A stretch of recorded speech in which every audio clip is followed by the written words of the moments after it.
अस्सलाम वालेकुम फ्रेंड्स। मैं हूं मोहसिन रफ़ा और आप लोग देख रहे हैं 24/7 टीचर्स ऑनलाइन। दोस्तों, हमारी फाइनेंशियल मैनेजमेंट की हमने क्लासेस शुरू की थी और आज उस सीरीज़ का हमारा 17वां लेक्चर है। दोस्तों, आपको बखूबी इल्म है कि हम लोगों ने पिछली क्लास 16 के अंदर अपना एक नया टॉपिक शुरू किया था जिसको हमने नाम दिया था modify internal rate of return. और टाइम की या वक्त की किल्लत की वजह से हमने अपनी क्लास को जो है वहीं पे ख़त्म किया था। और मैंने आपको बताया था कि आइंदा आने वाली क्लास के अंदर हम अपनी डिस्कशन जो है वो modify internal rate of return के ऊपर जारी रखेंगे। और अगली क्लास के अंदर मैं आप लोगों को बताऊंगा कि हम modify internal rate of return क्यों कैलकुलेट करते हैं, कैसे कैलकुलेट करते हैं और फिर आगे प्रोजेक्ट सिलेक्शन के अंदर हम इसका कैसे इस्तेमाल करते हैं। तो दोस्तों, आज की क्लास का हमारा जो टॉपिक है वो with the continuation of our previous lecture है जिसको हम modify internal rate of return कहते हैं। आज की क्लास शुरू करने से पहले दोस्तों, हम लोग ये देख लेते हैं कि हमने पिछली क्लास के अंदर क्या पढ़ा था। दोस्तों, पिछली क्लास के अंदर हम लोगों ने बात की थी प्रोजेक्ट ऑप्शंस की या प्रोजेक्ट कंपैरिजन की, और मैंने आप लोगों को बताया था कि on the basis of project cash flow, on the basis of project timing and on the basis of project options या कंपैरिजन हम किसी एक प्रोजेक्ट को कैसे मुंतखब करते हैं।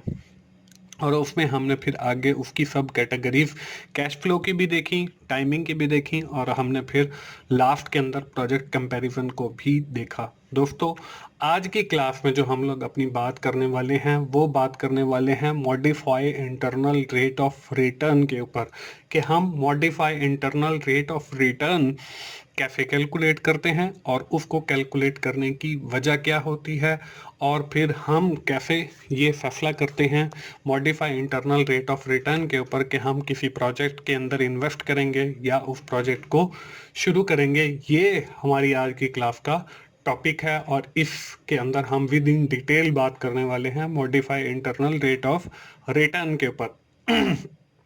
दोस्तों, हम सबसे पहले ये देख लेते हैं कि modify internal rate of return basically होता क्या है। दोस्तों, जब आपके पास डिफरेंट किस्म के प्रोजेक्ट्स अवेलेबल हों और आपने ये फैसला करना हो कि which one is better for you, तो आप लोग क्या करते हैं? हम लोग ये करते हैं कि हम सबसे पहले उस प्रोजेक्ट का एनपीवी ले लेते हैं। एनपीवी लेने के बाद फिर हम उस प्रोजेक्ट का IRR internal rate of return निकालते हैं, और फिर इन दोनों चीज़ों को देखकर हम उस प्रोजेक्ट के बारे में फैसला करते हैं कि हमने इस प्रोजेक्ट को शुरू करना है या इसमें इन्वेस्ट करना है या नहीं करना है। दोस्तों, जब हम आईआरआर निकाल रहे हो या एनपीवी निकाल रहे हो तो उसके लिए हमें कैश फ्लोज की ज़रूरत होती है। एक्सपेक्टेड कैश फ्लो जो हमारे जनरेट होंगे फ्यूचर के अंदर, वो हम लोगों को ज़रूरत होती है। फिर हम उससे एनपीवी या आईआरआर निकालते हैं। दोस्तों, जब हमारे पास कांस्टेंट कैश फ्लो हो, मतलब पहले साल भी 1 लाख है, फिर दूसरे साल भी 1 लाख है, तीसरे साल भी 1 लाख है, चौथे साल भी 1 लाख है, तो फिर हमारे लिए एनपीवी निकालना हो या आईआरआर निकालना हो तो बड़ा आसान होता है। जब हमारे पास जो कैश फ्लो है वो कांस्टेंट नहीं है बल्कि वो वेरी कर रहा है कि पहले साल 1 लाख है, दूसरे साल 2 लाख है, तीसरे साल 3 लाख है, चौथे साल फिर 3 लाख है, वेरी कर रहा है, तब्दील हो रहा है, चेंज हो रहा है, तो फिर हमारे लिए जो है एनपीवी निकालना और उसको आईआरआर निकालना मुश्किल हो जाता है। तो दोस्तों, हमने इस मुश्किल को ख़त्म करने के लिए एक नया टॉपिक पिछली क्लास में शुरू किया जिसको हमने कहा कि ये modify internal rate of return है, कि हम आईआरआर कैलकुलेट करने की बजाय MIRR modify internal rate of return calculate करें और फिर उसकी बेस पर हम फैसला कर लेते हैं कि हमने किसी प्रोजेक्ट को शुरू करना है या किसी प्रोजेक्ट के अंदर इन्वेस्ट करना है या नहीं करना है। तो दोस्तों, ये बात हो गई modify internal rate of return की। तो अब हम ये देख लेते हैं कि हमने modify internal rate of return को कैलकुलेट कैसे करना है। दोस्तों, आपको स्क्रीन पे एक एग्जांपल नजर आ रही है modify internal rate of return की, जिसमें लिखा हुआ है a project have initial investment of rupees RS 100 in project and project have following cash flow. एक प्रोजेक्ट जो है उसके अंदर इनिशियल इन्वेस्टमेंट आपको जरूरत है 100 रुपीज की, और उस प्रोजेक्ट से जो एक्सपेक्टेड कैश फ्लो जनरेट होना है इन अ फ्यूचर टाइम पीरियड वो है फर्स्ट ईयर के अंदर आपको 500 है और सेकेंड ईयर के अंदर -500 है। On the given information you have to required to calculate the MIR of the said project, assume cost of capital K is 10%। आपने MIR कैलकुलेट करना है और जिसमें हमने अज्यूम करना है कि हमारी जो कॉस्ट ऑफ कैपिटल है वो 10% है। दोस्तों इसको कैलकुलेट करने के इसके सोल्यूशन की तरफ चलते हैं। आपको स्क्रीन के ऊपर एक फॉर्मूला नजर आ रहा है जिसके हम IRR कैलकुलेट करते हैं, वो है 1 + MIRR और उसकी रेज टू द पावर 2 और इक्वल्स कैश इनफ्लो, जो आपका कैश इनफ्लो होगा, मल्टीप्लाई बाय 1 + K और उसकी raise to the power n-T। उसके बाद हम उसको डिवाइड करेंगे कैश आउटफ्लो से और फिर उसको डिवाइड करेंगे 1 + K और उसकी रेज टू द पावर 2 और plus cash inflow divided by 1 + K और उसकी raise to the power n-T। ये दोस्तों हमारे पास MIRR को कैलकुलेट करने का फॉर्मूला है। ये फॉर्मूला तो हमें वैसे कॉम्प्लेक्स नजर आ रहा है लेकिन ये IRR कैलकुलेट करने से बिल्कुल इजी है। वो हम देखते हैं कि कैसे ये इजी है। दोस्तों कुछ चीजें हमें गिवन इंफॉर्मेशन है कि हमारे पास इनिशियल इन्वेस्टमेंट जो है वो 100 रुपये है और इंटरेस्ट रेट या के आपके पास जो है वो 10% है और नंबर ऑफ ईयर जो है वो आपके पास 2 हैं। On the basis of given information, we have to calculate the MIR, modify internal rate of return। वो हम कैसे कैलकुलेट करते हैं? देखें जी, हमारे पास एक प्रोजेक्ट है, उस प्रोजेक्ट के जो है हमने वही फॉर्मूला के अंदर अपनी वैल्यू पुट की हैं। इक्वल्स के बाद देखिए 500 cash in flow multiply by 1 + I या 1 + K, 10% हमारा डिस्काउंट रेट है और उसकी raise to the power n-T, 2 - 1 आ गया और उस होल को हमने डिवाइड करना है।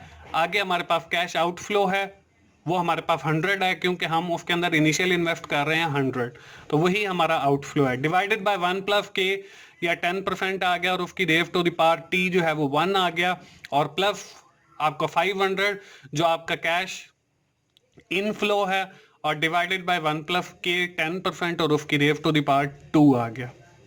दोस्तों अब हम इसको आगे फर्दर कैलकुलेट करते हैं। हमने 10% को ख़त्म करने के लिए उसको डिवाइड किया 100 के साथ, तो आपके पास जो जवाब आया वो 1.10 आ गया।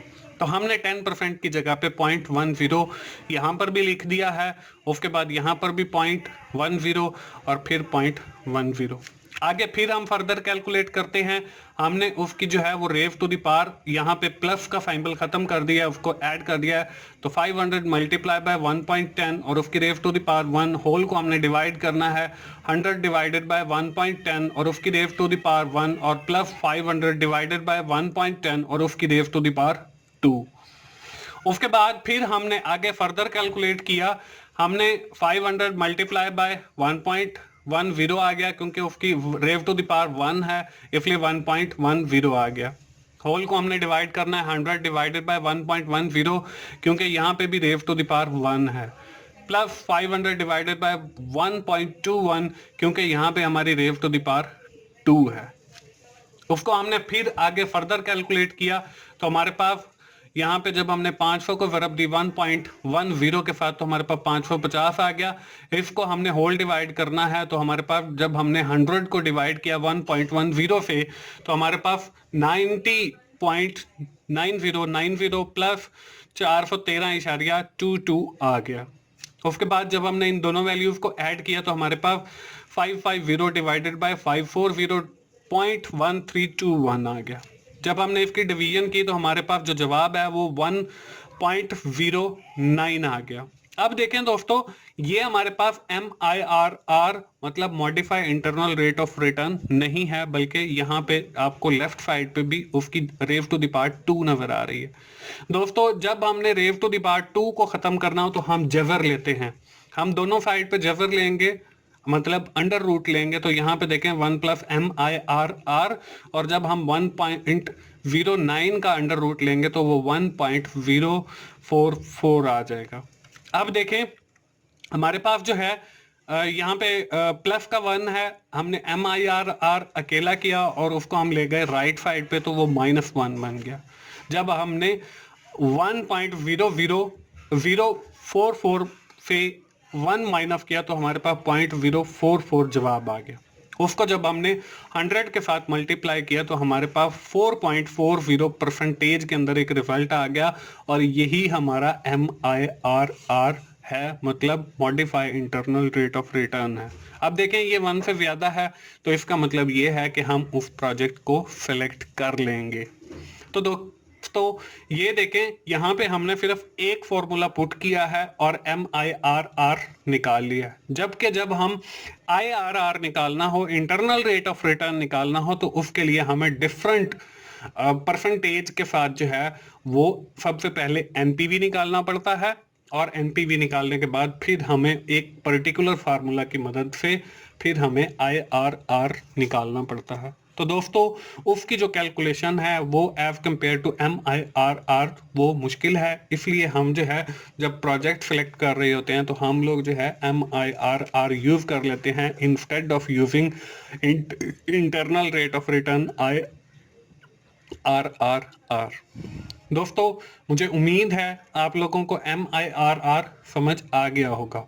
तो अब हम चलते हैं अपनी उस एक्सरसाइज की तरफ। आप जल्दी से नोटबुक उठाइए और एक एक्सरसाइज को राइट डाउन कीजिए और खुद से सॉल्व करने की कोशिश कीजिए। आप बार बार मेरा लेक्चर सुने और इसे खुद सॉल्व करने की कोशिश करें। A project have initial investment 1 lakh rupees in a project and project have following cash flows. First year के अंदर आपके पास 5 लाख है और सेकंड ईयर के अंदर -5 लाख है। You have to required to calculate the MIRR with the cost of capital k is 20%। आपने MIRR calculate करना है, modify internal rate of return, और आपकी जो कास्ट ऑफ कैपिटल है वो 20% है। तो दोस्तों ये आपकी एक्सरसाइज हो गई। दोस्तों हम फाइनेंशियल मैनेजमेंट पढ़ रहे हैं और मुझे उम्मीद है आप लोगों को फाइनेंशियल मैनेजमेंट की समझ आ रही होगी। दोस्तों अगर आपको मेरी वीडियोस अच्छी लग रही हैं तो उन्हें लाइक कीजिए, अपने दोस्तों से शेयर कीजिए और कमेंट्स की सूरत में अपना फीडबैक दीजिए और मेरा चैनल 24/7 टीचर्स ऑनलाइन सब्सक्राइब कीजिए ताकि हर मेरी वीडियो आप लोगों तक पहुंच सके और आप उससे सीख सकें। और साथ बेल के आइकॉन पर भी क्लिक करें ताकि जब भी मेरी कोई नई वीडियो अपलोड हो तो आपको उसकी अलर्ट या नोटिफिकेशन मिल जाए।